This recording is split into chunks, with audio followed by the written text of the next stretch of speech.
This is an unofficial fan-made audiobook. All original stories are owned by Wizards of the Coast. If you are enjoying these stories, please consider subscribing to my Patreon over at patreon.com/voxoraculum for some special patron-exclusive content. Thanks. On with the story. Tarkir Dragonstorm, Episode 4, Heart of Fire.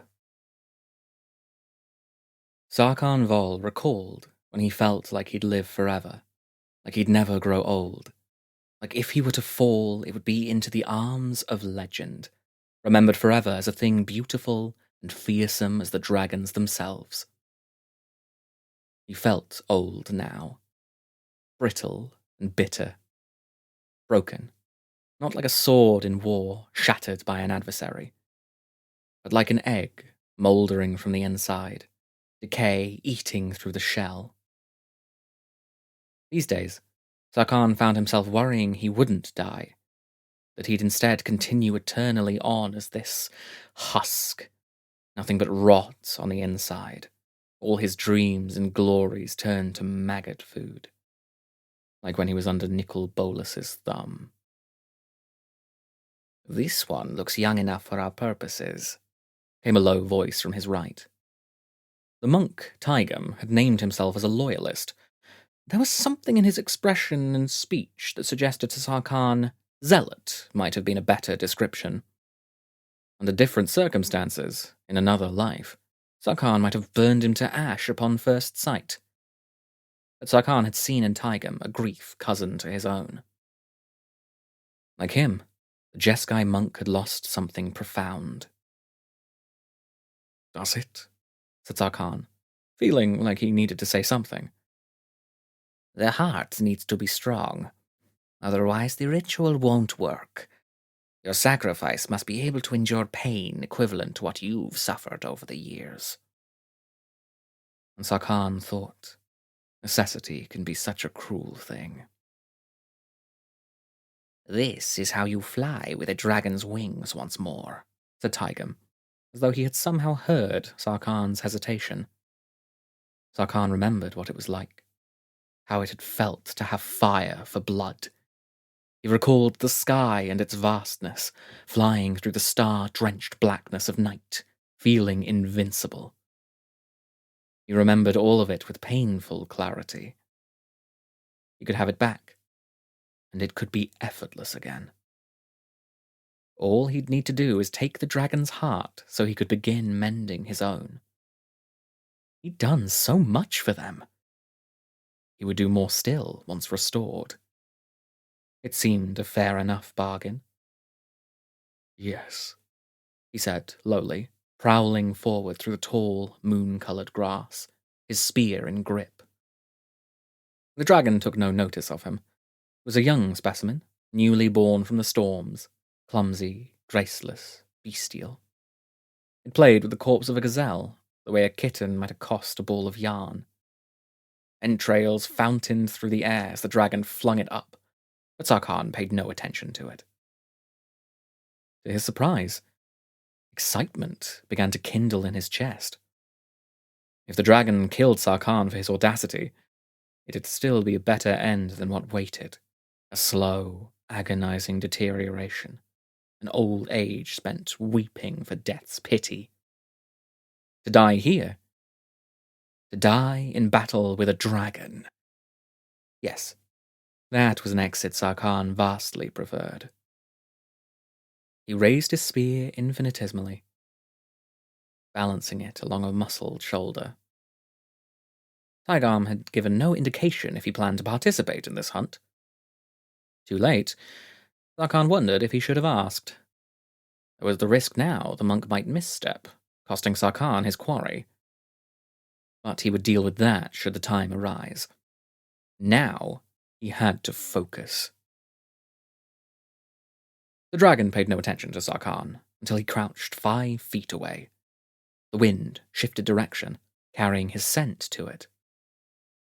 The creature raised its head, its expression the same as the one Sarkhan had once seen on a Sultai nobleman's much-pampered pet cat. The creature raised its head, its expression the same as the one Sarkhan had once seen on a Sultai nobleman's much-pampered pet cat.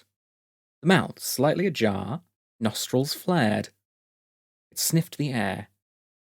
There was no fear in its gaze, no menace either, only the innocent curiosity of a young predator that hadn't yet learned the world wasn't just a feeding trough. Sarkhan unfolded from the grass, raising his spear. The dragon's expression sharpened to one of hungry interest. Here was prey that was still alive, prey that would respond to its claws, prey that would scream. It lowered to its haunches, preparing to spring, tail whipping across the air, flattening the grass where it struck. It let out a noise that made Sarkhan think again of that long-ago feline, a kind of yowling challenge, its pupils dilating until its eyes were almost a perfect, abyssal black.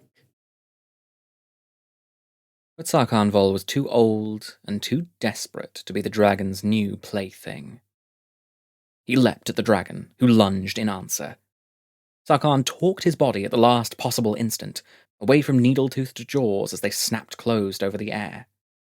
He ran the point of his spear over the creature's muzzle, tracing a line along the scaled hide before, as gravity reached up to claim him, bringing his weight down to the handle.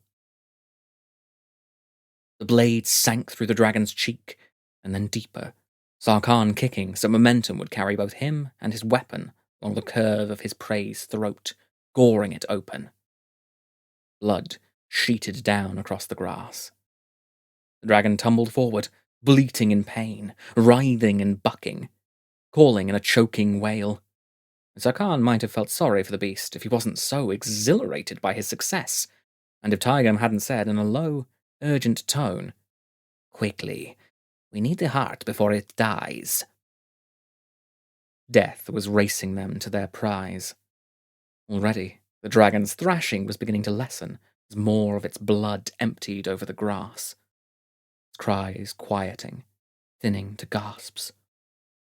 Luckily, there were two of them, and the work that Sarkhan's spear had begun would allow them to finish their task. Tigam raised his hands, calling to the air a blue fire that manacled itself around the dragon's limbs, pinning it to the cold soil of the steppes. "Hurry," he urged. Sarkhan brought his spear above the creature, its screaming renewed now that it was bound. It was dying, and it understood that now.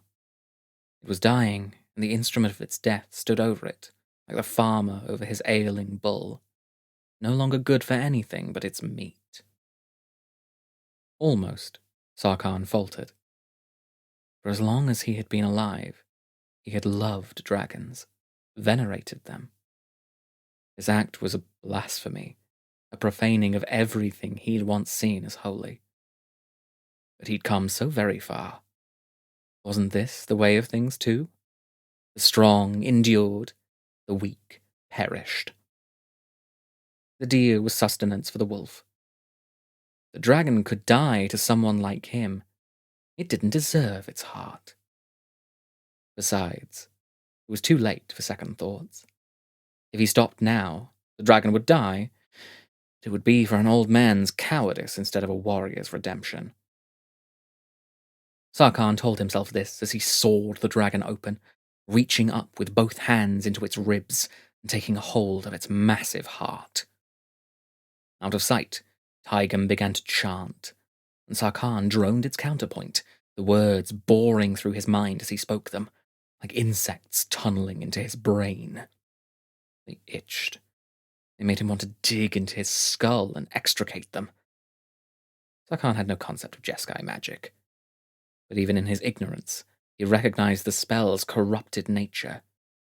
Some part of him sadly thought for the first and last time, "We have made a mistake."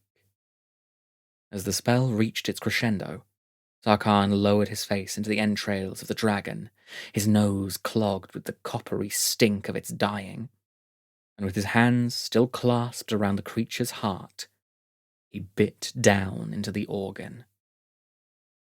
His world rippled into fire. Incarceration by the Abzan was not part of Narset's plan. It happened quickly. The Abzan Outrider scouts who found Elspeth and her on the borders of the Storm Plains were quick to tell the pair they were not authorized to be there, and so were being apprehended for questioning. Narset insisted that their presence did not go against the accord created by the clans. The scouts asked, "What accord?" And Narset was forced to admit the other clans hadn't unanimously agreed upon the exact terms of said compact. It had stalled somewhere in the review process. Nonetheless, it was agreed upon that they'd at least try to see if the policies drafted would work in practice. Surely, that counted. And the scouts had stoically listened to Narset's explanation, exchanging nervous looks between themselves, before saying in brisk but apologetic tones that they were still required to take the two in for a conversation with their Khan. Otherwise, it'd be on their heads. Narset acquiesced, if reluctantly. Elspeth looked as if she wanted a fight, but was placated by her companion's insistence that it wouldn't take too long, lapsing into a statue-like silence. Courtesies were owed, and they had, of course, gone to the Storm Plains rather spontaneously, after they had concluded the best place to find the alleged temple was where the Dragonstorms were the fiercest. 6 hours after they were taken to Arashin, Elspeth broke her silence and said, "Why do we delay? We could be free in moments to continue our journey." "I am very aware of that, friend," said Narset, running a finger along the spines of the waiting room's meagre bookshelf. It included several agricultural manifestos, a slim volume on hydroponics, some contemporary poetry, and an abridged history of the Abzan, cobbled most likely from interviews with their ancestor spirits. Despite herself, Narset couldn't help a flicker of envy. "But we can't leave." "Are you certain?" said Elspeth. "It won't take very much." "No, no, no." Narset shook her head so hard her hair loosened from its formal coiffure. "We cannot. It would cause political turmoil between my clan and the Abzan. Possibly even war. None of that will matter if the plains are eaten alive by dragons." "I understand that. I need you to be patient, Elspeth." "I have been patient for far too long." The words were gritted out, each an ember in danger of becoming an inferno. "Another hour, please. Then we can—" Narset hesitated. She lost her gamble, she would need to honor this promise. And then what? Her seneschals would be livid if she accidentally instigated inter-clan conflict. "Do it your way." This seemed to mollify the angel. The holding cell wasn't uncomfortable. It was graciously adorned with both tapestries and carpets, silk-heaped cots, even a seating area beside the bookshelf. Jeweled lamps hung from the low ceiling, bronze light spilling across the room. A jug of cold water sat atop a wooden stand, accompanied by handleless brass cups, and a plate of some honeyed, nut-filled pastry, which Narset couldn't stop gnawing on, feeling like a mouse in a larder. Toward the corner was a modest bathroom, complete with a small shower stall. The Abzan were known for their hospitality, but Narset hadn't been aware of the fact this generosity extended even to their criminals, alleged or otherwise. 1 hour, said Elspeth, deigning at last to seat herself on a mauve poof. Narset sighed in relief. "Thank you. I know that it all seems incredibly trivial to you, but this peace we have now is such a frayed and tenuous thing. I'd prefer it not be jeopardized. The Abzan and the Jeskai have always been at odds. They believe in keeping their dead close, but we... You don't believe in any afterlife, do you?" "It is complicated," said Narset. "It's not that we do not believe in an afterlife per se. It is more that we do not think that the spirit should continue on in any meaningful fashion." She stared into Elspeth's placid golden eyes and thought, too late, that perhaps she could have spared the Archangel this explanation, what with the latter being the embodiment of a spirit persevering in a consequential manner. "As you can imagine, this has been the source of some conflict. The Abzan not only revere their dead, but make them a priority in many decisions. Nothing in the clan happens without their involvement. And I understand it, of course. The Ramoka all but informed the Abzan that their clan would be eradicated if they didn't forswear their ancestral worship. Unfortunately, that means they can become mired in hindsight, which means... Narset cleared her throat. Which means we have had communication issues about the topic before. Yes. We see them as somewhat backward-looking. And the Abzan, well... What do they think of the Jeskai? They think we're dogmatic and arrogant. I don't know if they're incorrect. Elspeth seemed to consider this for a time. Before she could answer, there came a knock at the door. It opened then to reveal a young Abzan woman, coal-eyed, cowled. She bowed. The Khan will see you now. The gazelles seemed more skittish than what Ajani was accustomed to, but perhaps they could sense the encroaching Abzan riders. 4 of them waited at their appointed locations, ready for Ajani's signal. It was rare for gazelle to stray so close to Mardu borders, preferring the vast steppe. However, neither the Leonin warrior nor the clan were inclined to complain. The Abzan were skilled hunters who had had centuries to acclimatize to unpredictability, who understood that the same year can hold feast and famine both, especially here in their arid lands. And Ajani, well, he was very used to loss and misfortune. They succeeded in taking this herd that guaranteed them all food and supplies for a good long time. As such, they weren't going to waste the opportunity. Ajani stared out at the herd. He couldn't shake the feeling that something was terribly wrong, but it felt too like some trick of either the moonlight or the melancholy. Perhaps the gazelle's eyes weren't as white-ringed as he thought. Perhaps this was just how they breathed. The hummingbird flutter of their chests was no indication of heightened nervousness. It frustrated Ajani that he could not tell. And again, he'd failed at so much else already. He pushed his self-loathing down. There was work to be done. He could wallow in his melancholy later.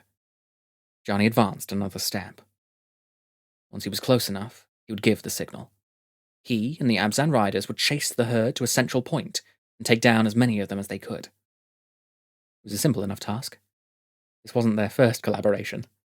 And once the hunt was properly underway, Ajani could sink into its physicality for a while, forget his griefs, put aside his endless torment, if only for a moment. This isn't living. This is just death deferred. Ajani swallowed a growl. Much to his chagrin, Nur had gotten into his head with that last conversation. He'd ruminate on her words later, though, along with his myriad other regrets. For now, there was work to be done. Ajani... The antelope gazelle herd raised its head as one. The antelope gazelle herd raised its heads as one, attention going eastward. It was all the warning he got. Magic rippled across the plains, flattening the grass. It was power on a scale Ajani almost forgot was possible. An elemental, consuming force that sent the herd, and all the other creatures hidden in the grass, running at breakneck speeds, crashing into rock and tree, breaking their necks and spines, their terror such that it didn't matter what stood in their way, only that they escaped, only that they ran. Several human cries tore through the air. Ajani snapped to look around to see the Abzan dragons wheeling skyward, twisting and writhing, their expressions identically impatient. They were trying to dislodge their riders. 3 lost their grip and fell.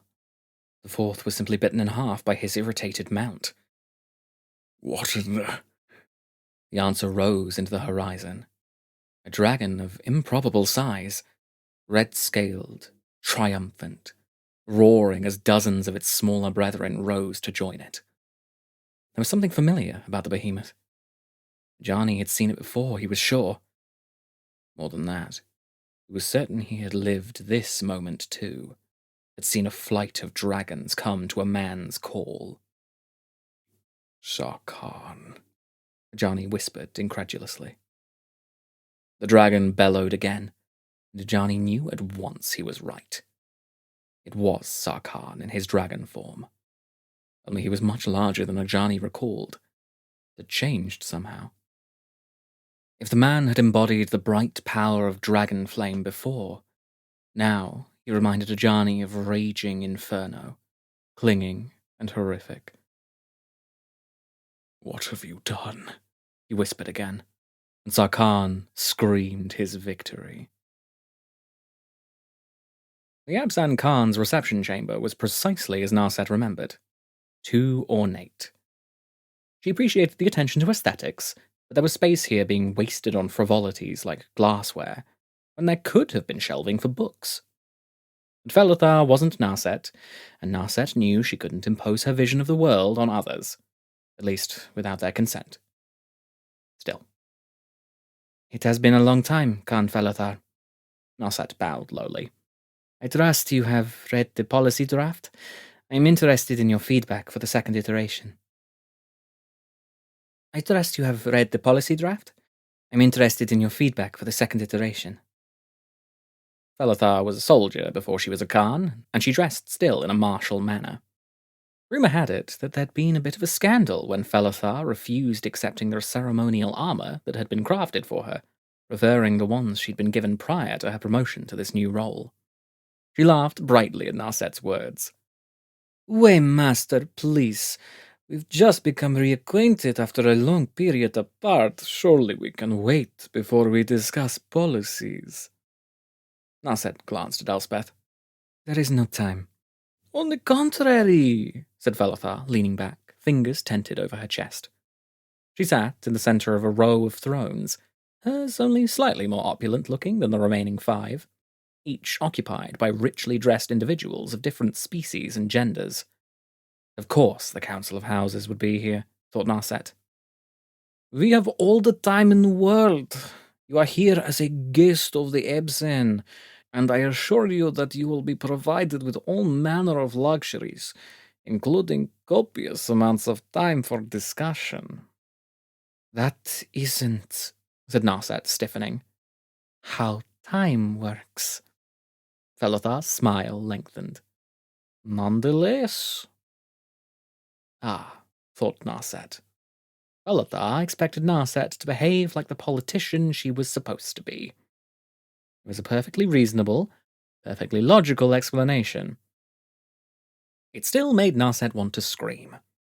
If this was going where she suspected it was heading, it'd be hours before any resolution could be found. First, the heads of the Abzan houses would cross-examine Elspeth and Narset, interrogating them on their reasons for being so close to the storm plains. Then Felithar would attempt to pass judgment, and if Narset's sources were correct, that would inevitably lead into a fresh round of arguments. It might even be a multi-day affair if the various heads were feeling particularly combative. Any other day, Narset would have steeled herself for a dull, drawn-out process. But they did not have the luxury of time. If this lasted long, the angel next to her would be forced to act, and all manner of chaos might follow from that. "The Dragonstorms have begun affecting the other planes. Narset hesitated. The word friend was on the tip of her tongue. They weren't really friends. What relationship they had was the product of mutual need and shared loss. So she decided on something safer. "Colleague and I are on a mission to determine whether it's possible to ameliorate the problem, both for Tarkir and the rest of the multiverse." "Ah! What concerns are those other worlds to us?" hissed a woman so old her tanned features were all but buried in their wrinkles. "What I want to know is why you are deflecting from the matter at hand. It is suspect when a Khan, "Waymaster," said Narset automatically, of another clan enters Abzan territory without prior notice. House Emesh has not forgotten when one of your predecessors did the same. Yes. House of Courage holds grudges like heirlooms. We are aware of the history," said a willowy man, tall and elegant in posture. He fluttered a hand at the older woman, who glowered at him. "However, I say we let the past live where it belongs. Though, since we have the Jeskai Waymaster in our company, perhaps this is when we might negotiate the terms of one of our more minor trade agreements. House Vanzala..." If I may be so bold, said a portly, long-eared male Einok. House Mevak has a long-standing interest in the red mineral that is arisen in Jeskai lands. We'd consider... We are here to discuss the matter of the Waymaster's intrusion, trumpeted the representative from House Amesh, banging her cane into the polished stone floor. Those are frivolities. Trade is what ensures there is food in the bellies of our soldiers, said the head of House Mavak, without rancor. I'd hardly call it a frivolity. More squabbling broke loose through the hall. What Narset assumed were more minor dignitaries were beginning to contribute their opinions to the situation. One demanded Elspeth be inspected by their physicians to ensure she wasn't a dragon. Narset saw Felithar motion delicately, and soldiers peeled from their stations behind the walls, ready to diffuse the growing tensions. Please, said Narset after a moment, trying to keep the desperation from her voice. There were too many people talking at once, too many separate threads of conversation. Even Felithar seemed to think so. Can we stay on the agenda? She asked. Yes, let us stay on the agenda, roared the old woman from House Amesh. Tell us, why you are in the Storm Plains? We are looking for a temple.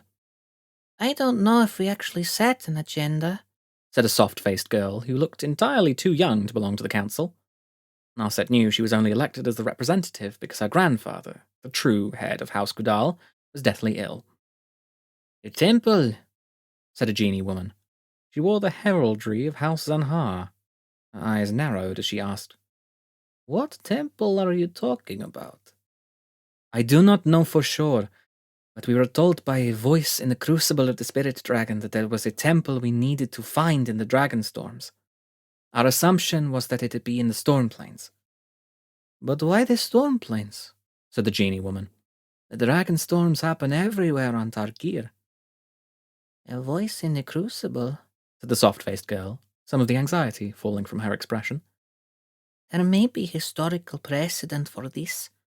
I seem to recall reading similar anecdotes, but I cannot be sure. Not unless House Zanhar is willing to provide access to some of their records. Of course we are, but there is a matter of... It's been an hour, said Elspeth finally, softly, her expression calm and beatific. We should go. The doors to the chamber slammed open. Felithar Khan! boomed a familiar voice, its usual resonance frayed from terror. Ajani stalked into the room, trailed by protesting Abzan officials. Something monstrous has occurred. Sarkhan Vol has taken control of the wild dragons of the border. I fear... Ajani. For the first time since Elspeth's arrival on Tarkir, Narset saw real emotion shining through the Archangel's face. A rawness that transformed her from statue to woman, softening features that before seemed carved from stone. The golden light of Elspeth's eyes flickered as she spoke the Leonin planeswalker's name, her voice an ache. Ajani staggered back like he'd been singed by a flame. Elspeth, what are you doing here? Last time I saw you, we... His eyes flicked to Narset, ears twitching to the side like a chastened house cat. Narset, he said miserably. You're here too. I've been meaning. I'm sorry, Elspeth took a step forward, all else forgotten, all else ignored save for Ajani's presence. The multiverse has need for you. I'm glad to see you're well after Malira's work. She died saving me, said Ajani harshly. She was going to die regardless. There was nothing that could have been done. The Leonin warrior shook his head. Others deserve salvation more than me. Malira certainly didn't see it that way, said Narset. Malira was wrong. Ajani, Elspeth breathed out. The past is the past. We cannot change any of it. No, we cannot. I cannot. I cannot alter what I've done, but I can make sure it doesn't happen again. Elspeth, I swear Leave the past with the dead, Ajani, said Elspeth, a remorseless kindness in her expression. You don't have to stay there with them. At this, Ajani let out a hollow laugh, and Narset understood at last why the planeswalker had kept himself in exile, had hidden himself from her and the rest of the world. The grief in his voice was a flayed thing. I'm afraid I must. The miserable tableau was interrupted by Felithar clearing her throat. So, Sarkhan Vol and these wild dragons. I would hear more of this. And Ajani told his tale.